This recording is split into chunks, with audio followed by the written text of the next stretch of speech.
Zdravo svima! Hello everyone, my name is MyBlue and today we're going to talk about antonyms. If you remember, once upon a time we talked about synonyms, and synonyms are words that are similar in meaning or sometimes the same in meaning. But when we talk about antonyms, these are words that actually have the opposite meaning. However, if you come more from a grammar, linguistic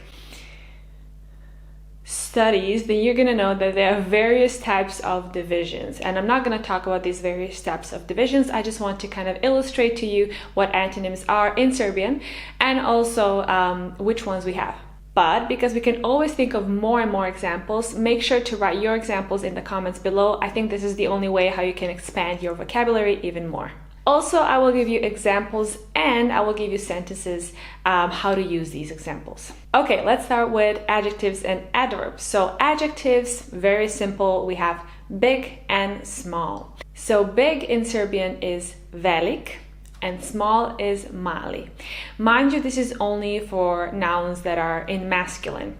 So for example, we have an apartment, stan, which is masculine, and therefore it is mali stan or velik stan. If it's for feminine nouns, then it will be mala and velika. So let's use this in a sentence. Let's say your apartment is big. Vaš stan je velik.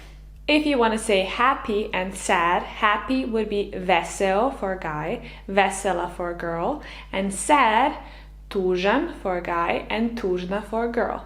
So you can say, I noticed you were sad. Or in Serbian, primetio sam da si tužna. So if you say, I noticed you were sad, but you are a guy who is telling this to a guy, then you can say, primetio sam da si tužan. I always have to specify if it's a guy or a girl because as you can see, we have different forms for feminine and masculine nouns. Then we have full and empty, pun, prazan, or for feminine nouns, puna and prazna. Then you can say something along the lines of, is this glass half empty or half full? Da li je čaša poluprazna ili polupuna? Mind you, a glass, čaša is feminine in this case. And then we have beautiful and ugly. Beautiful is lep or lepa for a girl. Ugly is ružan or ružna for a girl. So for example, we have a noun sweater, which is džemper, and it is masculine. Then you can say, your sweater is ugly, which would be ružan ti je džemper. Or if you want to be nice, you can say lep ti je džemper. And then we have adverbs as often and rarely. Often is često, rarely is retko.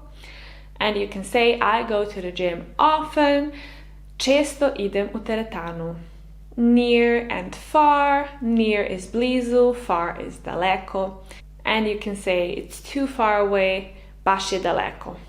Then we have up and down, and up is gore, down is dole. So you can say, is this elevator going up or down?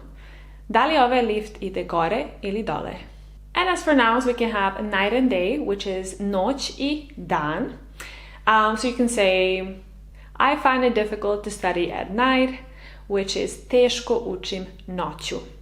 And then we come to love and hate, which are ljubav and mržnja.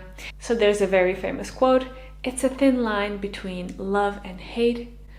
Tanka je granica između ljubavi I mržnje. Truth and lie is istina and laž.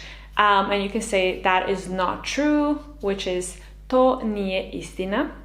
Actually, that is not the truth. Or you can just say, that's a lie, to je laž. And then of course we have antonyms that have very typical prefixes that actually kind of divide these two extremes. So for example, you have homogenous and heterogenous, which would be homogeno and heterogeno. Social and antisocial would be social and asocial. And then the last division is something between like likable, if someone is a likable person, and not likable or unlikable person. And for that you would say simpatičan for a guy or simpatična for a girl, and antipatičan for a guy or antipatična for a girl. And of course the list is not exhaustive, you can just go on and on and on, so feel free to tell me your examples and hope you learned something new. See you in the next video. Take care of yourself. Bye bye. Ciao.